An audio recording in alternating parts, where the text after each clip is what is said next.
अस्सलाम वालेकुम। आज हम बकरा ईद स्पेशल रेसिपी में बनाएंगे हैदराबादी स्टाइल तला हुआ गोश्त। बाहर से एकदम क्रिस्पी, अंदर से एकदम नरम और जूसी। बहुत टेस्टी ये तला हुआ गोश्त बनकर तैयार होगा, खाकर आपका दिल खुश हो जाएगा। और इसके साथ हम एक मज़े की चटनी बनाएंगे।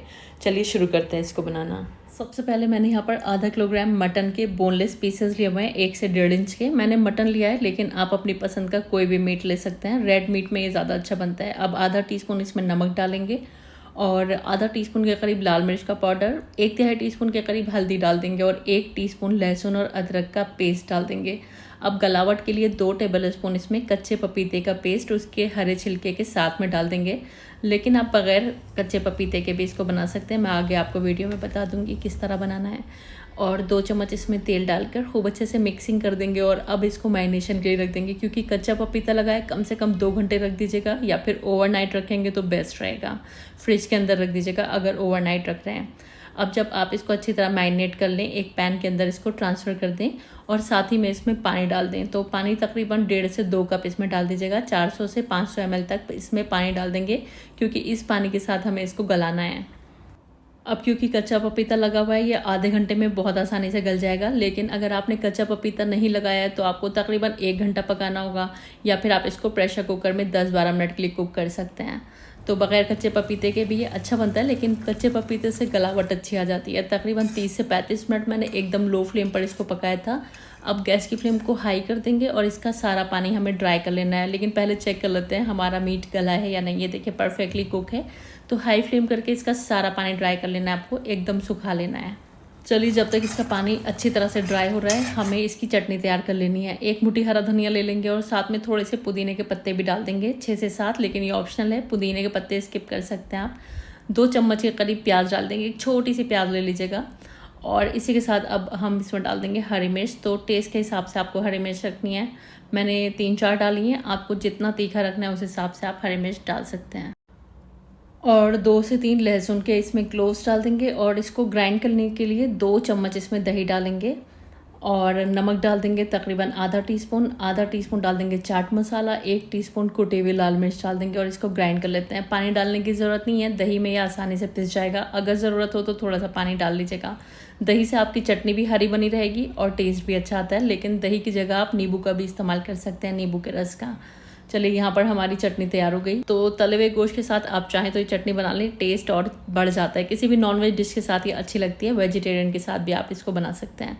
चलिए, उधर हमारे जो मीट था उसका पानी अच्छी तरह ड्राई हो गया। अब उसको हम तल लेंगे।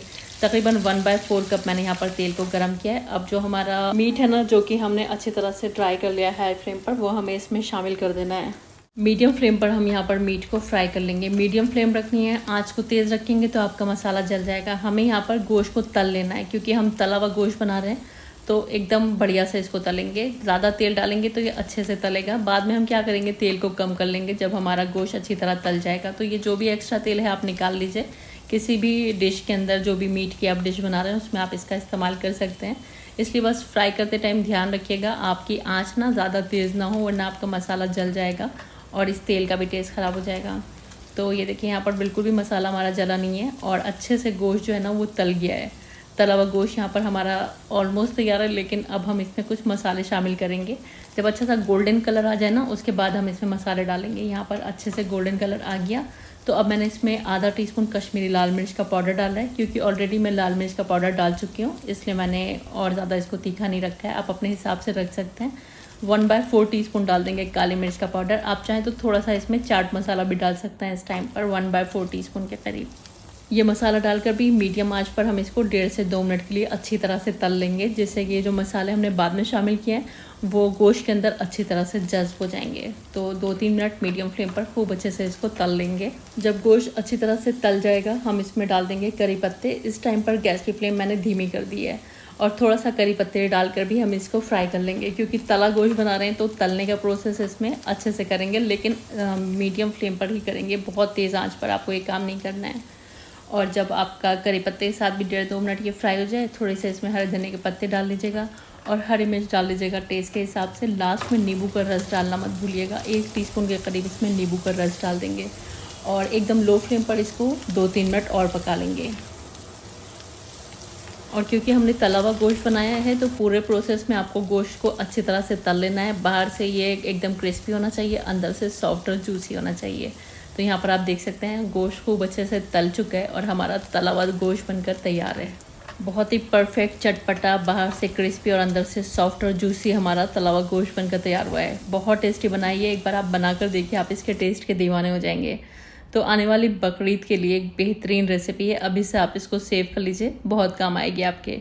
और हर कोई इसको बहुत चाव से खाएगा और आप इसको एज अ साइड डिश सर्व कर सकते हैं, ऐसे ही रूखा भी खा सकते हैं, ये बहुत टेस्टी बनती है। या फिर इसके साथ खट्टी दाल बना लें, बगारा खाना बना लें, पूरा कंप्लीट कॉम्बो मील बन जाएगा आपका। आई होप रेसिपी आपको पसंद आई होगी। अगर पसंद आई है तो रेसिपी को अपने फैमिली फ्रेंड्स के साथ शेयर कर दीजिएगा। चैनल को अभी तक सब्सक्राइब नहीं किया है तो प्लीज़ कर लीजिएगा और जाते जाते वीडियो को लाइक ज़रूर कर दीजिएगा। Thank you.